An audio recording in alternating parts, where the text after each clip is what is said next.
আমাদের ৫ মেয়ে ছিল। কিছুদিন পরে আমি আবার গর্ভবতী হলাম। আমার বর যখন বোম্বে যাচ্ছিল তখন সে বলল, এবার যদি মেয়ে হয়েছে তাহলে তাকে জীবন্ত মাটির তলায় কবর দিও, আর যদি ছেলে হয় তাহলে রেখে নিও। যেহেতু মেয়ে জন্ম নিল সেহেতু আমি একটা গরিব মহিলাকে দিয়ে দিলাম। ১৮ বছর পর আমার বর ফেরত এলো। তখন সেই গরিব মহিলার সাথে খুব সুন্দর একটি মেয়েকে দেখে তার প্রতি তার অনুভূতি জাগল, আর সেই রাতেই ওই মেয়েটির সাথে ৫ মেয়ের মা হওয়া কোনো সাধারণ ঘটনা নয়। সবথেকে বেশি সমস্যা তো তখন হয় যখন বর নিজেই নিজের মেয়েদেরকে ঘৃণা করতে থাকে। প্রথম মেয়ে যখন হলো তখন শ্বশুরবাড়ির সবাই মিথ্যা অভিনন্দন জানিয়েছিল, কিন্তু একটার পর একটা মেয়ে জন্ম নেওয়ায় শ্বশুরবাড়ির সবাই আমার বেঁচে থাকা মুশকিল করে দিয়েছিল। যে গ্রামে আমি থাকতাম সেখানে একজন মহিলাকে সম্মান তখনই দেওয়া হতো যখন সে মেয়েদের সাথে সাথে পুত্র সন্তানের ও মা হতে পারত। যখন আমার চতুর্থ মেয়ে জন্ম নিল তখন আমার বর ওই মেয়েকে দেখার প্রয়োজনও বোধ করল না, আর শাশুড়ি আমাকে হাসপাতালে একা ছেড়ে ফেরত চলে এলো। যখন আমার শরীর একটু ঠিক হলো তখন আমার ফুলের মতো মেয়েকে নিয়ে আমি নিজেই ঘরের দিকে পা বাড়ালাম।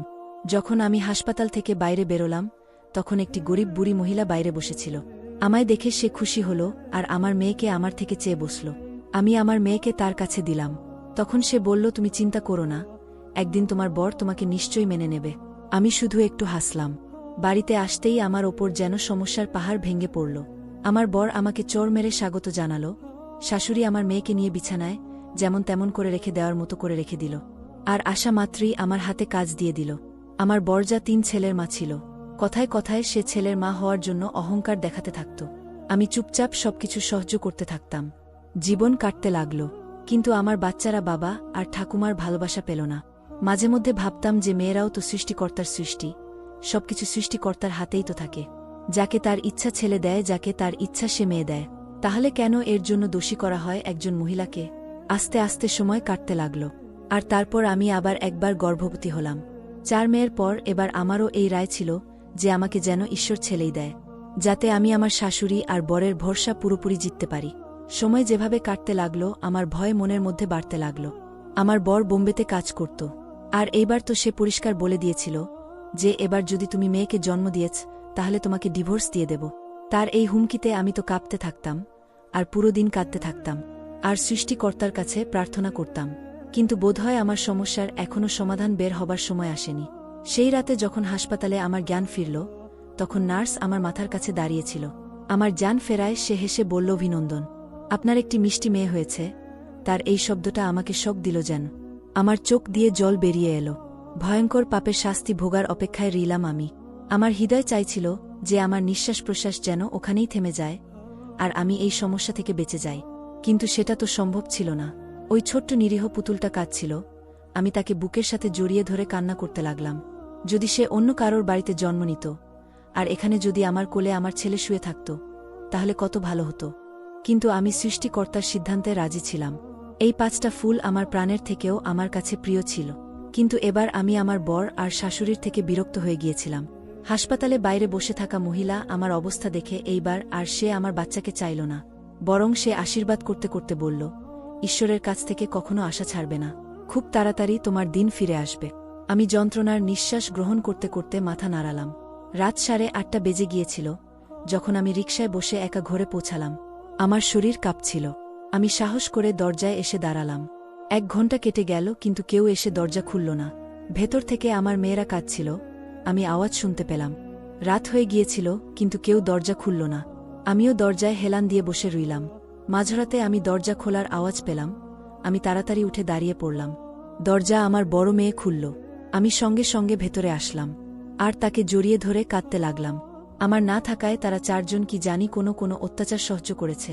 আমার বর নিশ্চিন্তে ঘুমোচ্ছিল। আমিও আস্তে করে আমার 5ম মেয়ের সাথে ঘরের মধ্যে চলে আসলাম। দুর্বলতা আর ক্লান্তিতে তাড়াতাড়ি আমি গভীরভাবে ঘুমিয়ে গেলাম। আমার চোখ যখন খুলল আমার বর রাজেশ আমার চুল ধরে আমাকে টেনে তুলল। আমি প্রথমবার তার রাগ দেখলাম। আমি ভয় পেয়ে গেলাম। এমন মনে হচ্ছিল যেন আমাকে সে প্রাণে মেরে ফেলবে। রাজেশ আমাকে টানতে টানতে ঘরের বাইরে নিয়ে আসলো।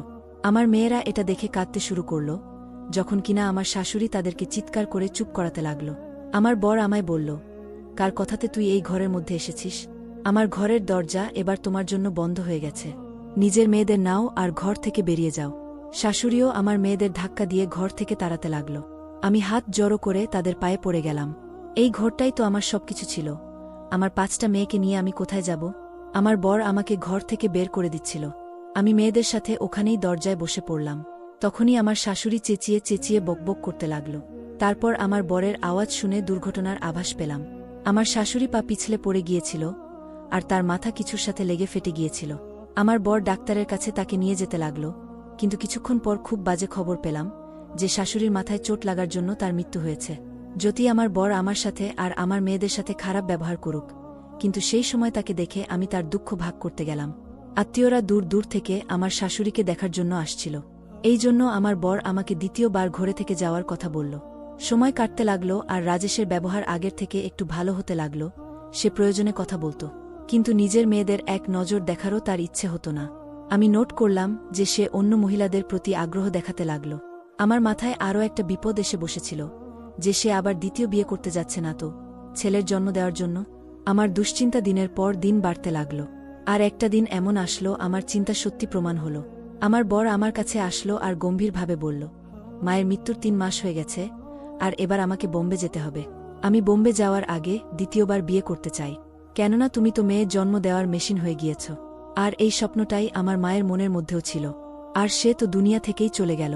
আমার বরের এই কথাগুলো শুনে আমার রক্ত গরম হয়ে গেল। এমনিতেই কি সমস্যা কম ছিল যে এবার আমার মাথার উপরে আমার সতীন আসতে চাইছে। আমি তাকে বোঝাতে লাগলাম, কিন্তু সে উল্টো চিন্তার অধিকারী, যে আমার কথা কেন শুনবে। সেই রাতে আমি অনেক কাঁদলাম। আমার জীবন আমার কাছে বোঝা হয়ে গেল। আমার হৃদয় চাইছিল যে আমি এই দুনিয়া থেকে নিজেকে মুক্ত করে দিই, কিন্তু যখন নিজের মেয়েদের কথা ভাবলাম তখন এই চিন্তাটা মন থেকে সরিয়ে দিলাম। সকাল যখন হলো আমার শরীর জ্বরে কাঁপছিল। আমার বর নজর রাখতি না, কিন্তু যখন খুব বেশি আমার শরীর খারাপ হতে লাগল আমাকে ডাক্তারের কাছে সে নিয়ে গেল। আমি অবাক তখন হলাম যখন ডাক্তার বলল যে আপনি মা হতে চলেছেন। ডাক্তারের এই কথা শুনে আমি খুশি হতে পারিনি, বরং আমার সমস্যা বেড়ে গেল। আজ রাত আমার বরকে বোম্বে যেতে হতো। যখন সে খবরটা শুনল তখন সে চুপচাপ আমায় বাড়ি নিয়ে আসলো। ঘরে এনে চিৎকার করে বলতে লাগল, এবার যদি তুমি ছেলে জন্ম দিয়েছে তো ঠিক আছে, না হলে যদি মেয়ে হয়েছে তাহলে তাকে মাটির তলায় কবর দিয়ে দিও, কিন্তু এই ঘরেতে নিয়ে আসবে না। আর যদি তুমি আমার কথার বিরুদ্ধে গিয়েছ তাহলে তোমার 5 মেয়েকে এমন জায়গায় পাঠিয়ে দেব যেখান থেকে তারা আর ফেরত আসবে না। বরের এই শর্ত শুনে আমি অবাক হয়ে রয়ে গেলাম। রাজেশ বোম্বে চলে গেল আর আমি ভয়ের শিকার হয়ে গেলাম। যেভাবে আস্তে আস্তে সময় কাটতে লাগল আমার হৃদস্পন্দনও বাড়তে লাগল। আমি সব সময় এটাই প্রার্থনা করতাম যে এবার যেন আমার ছেলে হয়। আমার ঘরে আরও একটা মেয়ে আসার মানে হলো আমার 5টা মেয়েকে হারিয়ে ফেলা। আমি নিরাহ নিষ্পাপ সন্তানকে কিছুতে এই মৃত্যুর হাতে যেতে দিতে পারি না। সময় পুরো হলো আর আমি ঈশ্বরের কাছে প্রার্থনা করতে করতে হাসপাতালে চলে এলাম। আমি এবার ছেলেই চেয়েছিলাম, কিন্তু সৃষ্টিকর্তা হয়তো অন্য কিছু চেয়েছিলেন, আর আরও একবার আমি মেয়েকে জন্ম দিলাম। আমার বরের বারবার আসা ফোন আমি কাটতে থাকলাম। তাকে কি বলতাম যে তুমি 6ষ্ঠ মেয়ের বাবা হয়ে গেছ। আমার জন্য এটা একদমই সহজ কাজ ছিল না, কিন্তু এবার আমি হৃদয়ে পাথর রেখে সিদ্ধান্ত নিয়েছিলাম, আমি এই মেয়েকে আর নিজের সাথে নিয়ে যাব না। আমি এই নিরীহ বাচ্চাটাকে মারার কথা ভাবতেও পাবি না, আর না তাকে জীবন্ত কবর দিতে পারি।